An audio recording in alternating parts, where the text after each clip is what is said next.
Pang-apat na ng kutsara. Mahirap i-edit yun eh.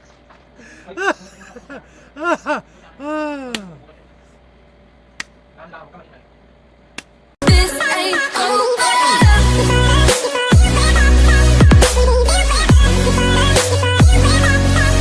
You know that.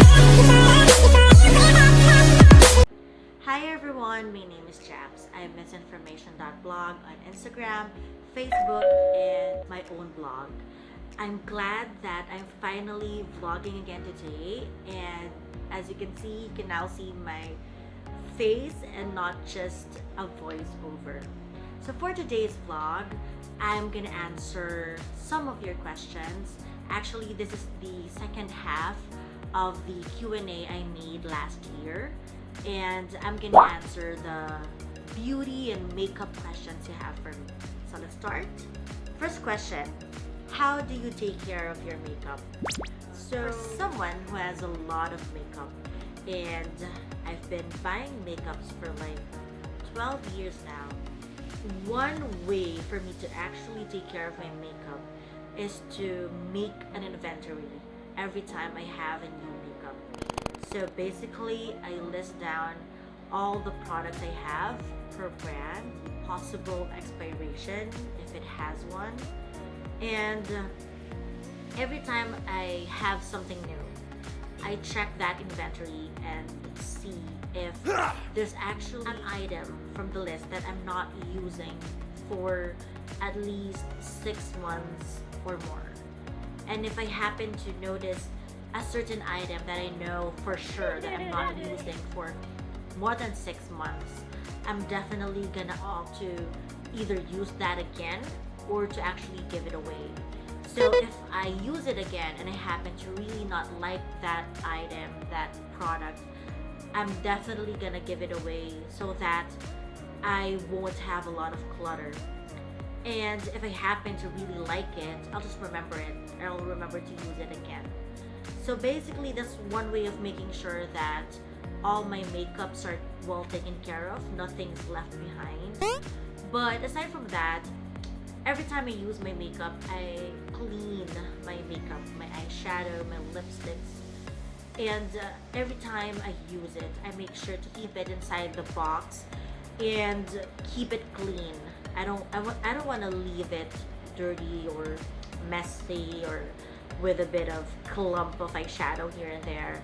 I just make sure that they're clean, and that is why whenever I give something to my follower or to a friend, it doesn't look old. It always looks new. Number 2, for you, what is a timeless look? Well, definitely for me, a timeless look is wearing a classic red lipstick. But I guess one of the timeless looks we have at the moment is having a glowing skin. Something that will still show a person's skin. It's like wearing makeup. It's not obvious that you have one, like the no makeup look. But nowadays we add in a bit of glow. That is why we have that Korean glow look that I think is considered timeless. Third, what should I use to cover the visible pores? Or what can I use to avoid clogging my pores? Well, I guess first is that you definitely need a good primer. That's one thing, because good primers definitely make your foundation look flawless, and it obviously makes your pores less visible. It's as if you don't have any pores at all. You really have to invest in a good primer, because at the end of the day, before, when primer is not really that existing, I'm investing more in powders. But now that I know how important primers are, I'm investing more in good primers. In fact, I invest more on primers that have skincare, that has SPF. And that's the main reason why, even though I misbehave at times and not wash my face after putting makeup on, my face still doesn't look old or I don't have any breakouts. It's because I have good primer. It's important, especially if you have a good moisturizer, because most of the time if a person is just wearing a good tinted moisturizer, you just need a good primer and that will already be a good coverage for your makeup. So definitely invest in a good primer. Next, have you tried a local brand? Of course, I've tried BLK and Vice Ganda Cosmetics. I believe, is it a Vice Ganda? Sorry, Vice Cosmetics. I've tried Ellana. I've tried Nichido. Elf for the brushes. When I was starting, I can't afford to buy expensive makeups, and so I have to just stick with the drugstore brands like Maybelline. I guess my most expensive brand is Max Factor and Revlon. But when I don't have enough budget, I just stick with Ellana, Nichido, and around 2-3 years ago, I also tried Vice and BLK. Of course, I love the local brands we have, and I'm proud of the kind of quality they have, especially with BLK. But I guess at the end of the day, I'm not really buying a lot of local brands because it's more like when you're actually fond of makeup and when you're not sponsored, you have to be really careful of the products you buy and support. And so you just have to stick with a few brands you want to be addicted to. And I just happen to not choose a local brand because I'm more into the idea that my makeup should have skincare in it, and so far I'm loving the Dior makeups I have. Next question, tips for easy cat eye look. How about the brows? And how do you make sure that your eye makeup will last longer? Okay, for cat's eye look, I'm not really good at that, but I hope to try this product very soon, and I'm so excited to share it with you. I think that is already the answer to your question, so watch out.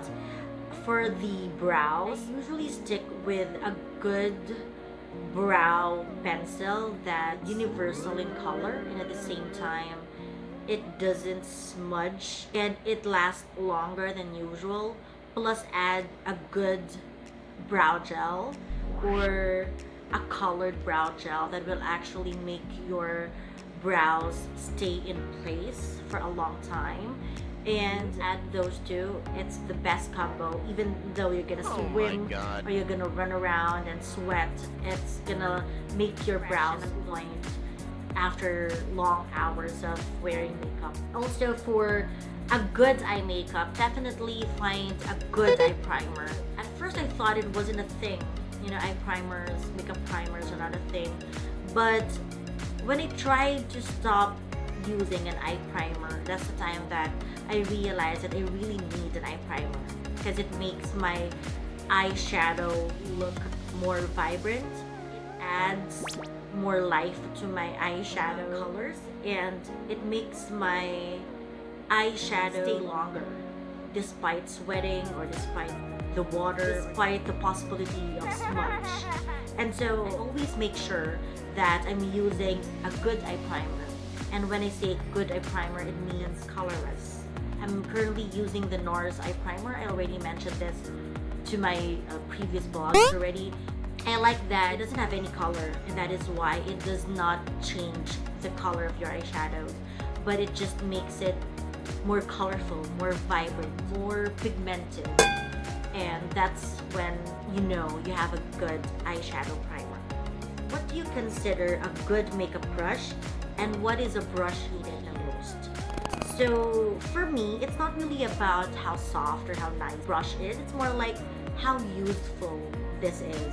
So this one is not really branded. This is Real Techniques by Sam and Nick. It's a buffing brush. I've been using it for like 3 years now, and ever since I met Real Techniques, I did not opt to try another brand. And to think that this is not a very expensive brand. I've tried a more expensive brush from a very known brand before, but it did not work. Like I had brushes from Nars, Laura Mercier, Bobby, and it did not work. But Real Techniques does its job, and a buffing brush, it's really gonna buff your makeup and blend it away, but not to the point it's gonna really completely erase your whole look. I love that it does not give me any acne. So when you actually look for a quality of a good makeup brush, don't consider how soft it is, how cute it is, how nice the packaging is, but more like how useful it is in terms of making your makeup look better. If it says it's a buffing brush, then it should buff well. Like this one, this is a setting brush, but I actually use this to blend my highlighter. It should pick a lot of products and at the same time put a lot of products on your face, because if it's just falling out of your face immediately as soon as you pick some products and put it on your face, and it's just scattering the product all over your face, and it's a bad brush, definitely a bad one. Or if you actually try to blend it all over your face and the product just stuck there inside the brush and it doesn't really give the look that you want to see, then it's definitely a bad brush. So it's not about how good or nice it is or how soft it is, but it's more like it should not give you acne and it should give you the look that you expect to see. The brand of a brush that I hate the most is this one from MAC.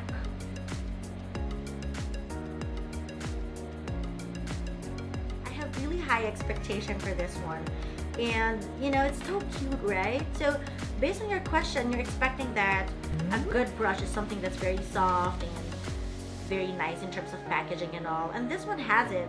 This is like a complete package of how you imagine it to be, how you imagine a good brush to be, but it's not.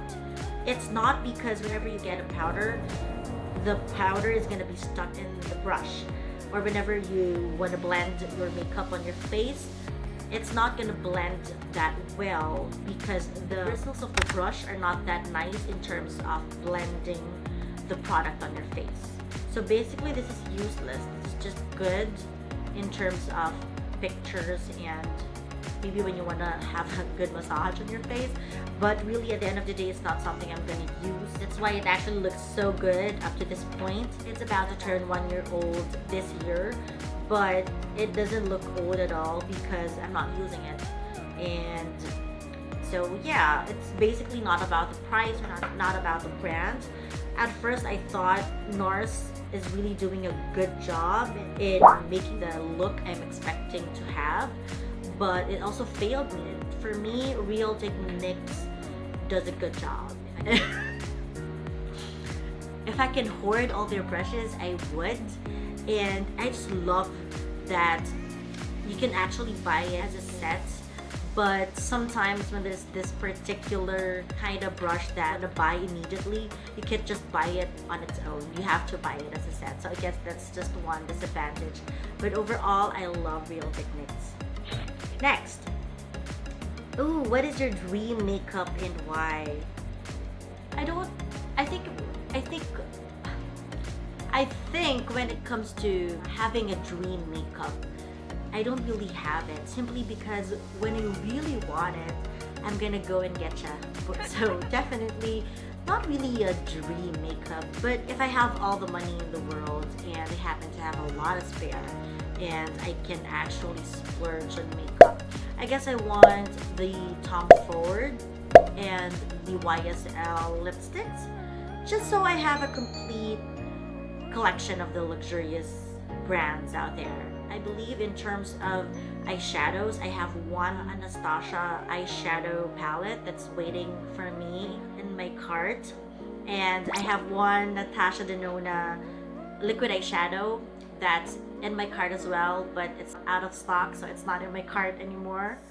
Also, I would love to buy more Shiseido eyeliners and all the Dior makeups that's upcoming this year. So maybe that's what I have in mind. But maybe if it's something that's really outrageous and nonsense, or something that's really out of the norm, it's gonna be the YSL and Tom Ford lipstick. I don't need it. I'm sure it's not really something different compared to the other makeups I have, but it's more like it's just something I want. Must have basic makeup. It depends on what you mean about basic, because I'm not basic. So basically, if you really want to look alive and you happen to have like a 1,000 peso budget, I guess one that should be on top of your list is a good foundation. A good foundation meaning something that you can actually use as a concealer. At the same time, it has a good coverage. It should have a good coverage, and at the same time, it should have a bit of SPF, so you're covered as well. You're protected as well. And next in line would be definitely a powder and probably a blush on, because you can actually still contour your face using a blush. Actually has a brown undertone, probably something like that. Also a good eyeliner. It will definitely make your eyes look alive. And I guess last one is a good eyeshadow, brown eyeshadow, that you can actually use on your eyes, on your brows, and as a contour on your face. That's what I did with my Nichido eyeshadow before. I bought it for like 90 pesos, and that's what I use on my brow, on my eyes as an eyeshadow, and also as a contour, and it worked. I use it on my nose and I use it on my cheeks, and it really worked. So you don't really need a lot. You just have to choose a good brand, not really the most expensive, not really the most cheapest, but it's more like you should be after the quality of the product you're about to buy. Finally, how do I look for the best foundation shade for me? I don't know this before, but when I was actually looking for a different foundation, because for some reason I think I look so yellow or brown or orangey on most of my photos compared to the photos I have when I don't use my Dior Capture Totale foundation. And just a reminder, my Dior Capture Totale is something I've been using for like 5 years already, so I'm used to it. I'm used to look tan or orange. I don't mind, and I love to look a bit darker than my real skin.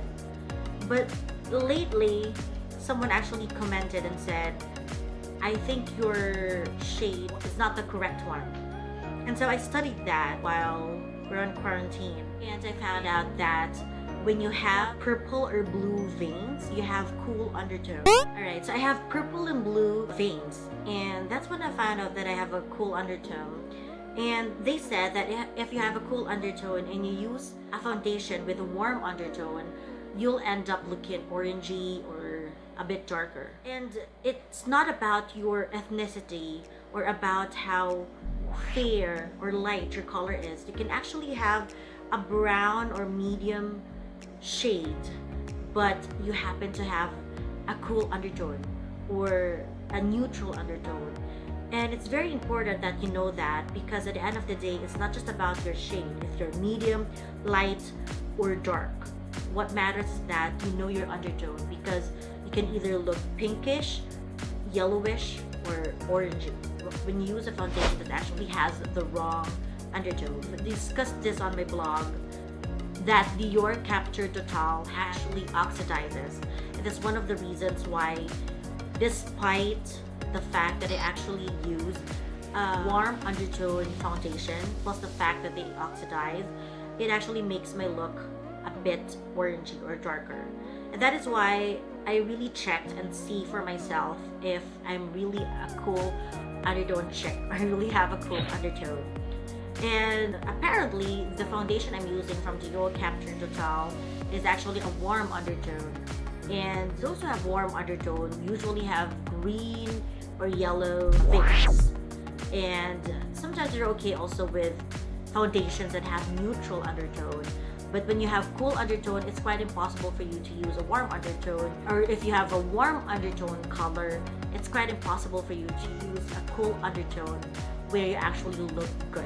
At the end of the day, you should wear a cool undertone instead, or maybe something neutral, but not really warm, at least. So basically that's how I found out that I actually have a cool undertone. Imagine for 5 years I'm using a warm undertone foundation, and at the same time, that's where I base my bronzer and everything I use. So basically, I'm a bit darker than usual. So what I did now is that when I found out that I have a cool undertone, chose a good brand that will actually be fitting for me and my needs. And I chose something that is lighter than my usual shade. Why? Because I normally add a bronzer and a dark blush on. And since I usually add those, I'll immediately look darker. And so the best way to do your makeup or to choose your foundation is by choosing one shade lighter. If you don't happen to be a fan of bronzer or darker blush-ons, then I guess it's okay. It's okay that you use the same shade that you really have. And I suggest that you don't just check the foundation shade on your hands or on your legs. Put it really on, not just on your neck, but on your face. Then from there, wait for it to oxidize, add a bit of powder. Then from there, see if it actually matches your skin tone. So again, it doesn't mean you have brown skin or you have light skin, you immediately have a cool undertone. You can have a different undertone compared to your shade because it's something that's within your blood. It's something that it's a I don't know what that is. It's the undertone is way different than your usual shade or your usual skin tone. So there you go. I hope I help you guys. These are questions that are actually very basic, and I'm not sure if I was able to help you out, but I'm glad to share with you my insights and my tips about these makeup questions that you have. I'm glad that I'm finally done with the makeup questions that you guys sent me. The next part will be about skincare and I guess fashion next time. But I'm really happy that I'm finally doing this again with you guys. Before I leave you for today's episode, before I leave you for today's video, alright, so before I leave you guys, I will give you hashtag MissInformation Lessons. I missed this one. Okay, we are all busy at the moment and we are all looking forward to go back to normal because this quarantine is not really our new normal and that should not be our normal forever. And we all know that time is something that we can't buy back anymore. We can't turn back time. And that is why if you actually have to give something good to someone, if you want to give the best gift to someone, that should be time. Because it's something that cannot be returned anymore. Memories are something worthwhile. It cannot be taken away from you. Memories cannot be taken away from you. If you happen to have someone who actually spends time with you, value that person. Value that time that has been given to you. And value that opportunity to actually spend time with this person, because you don't know the sacrifices and the opportunity that this person might be missing just to give time for you. And to those who actually don't have enough time to give to their families and loved ones, I highly suggest that you should prioritize giving time to your families and loved ones, because you're not gonna live forever, and you don't know when is your last day here on earth. So at the end of the day, you can be the best provider, you can be the best teacher, you can be the best worker out there, the best employee.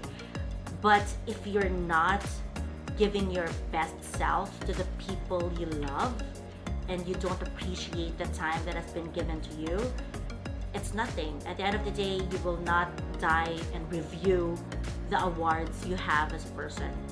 What you will actually take note of are the memories you have with the people around you that matter the most. Alright? So I hope that while we still have time, we give time and we value the time of the people who actually love us and take care of us. And I guess at the end of the day, it's more like we also give time for ourselves, because we can't give what we don't have. Before loving other people, we should love ourselves first and foremost. Thank you so much for your time. I'm so happy to see you again today.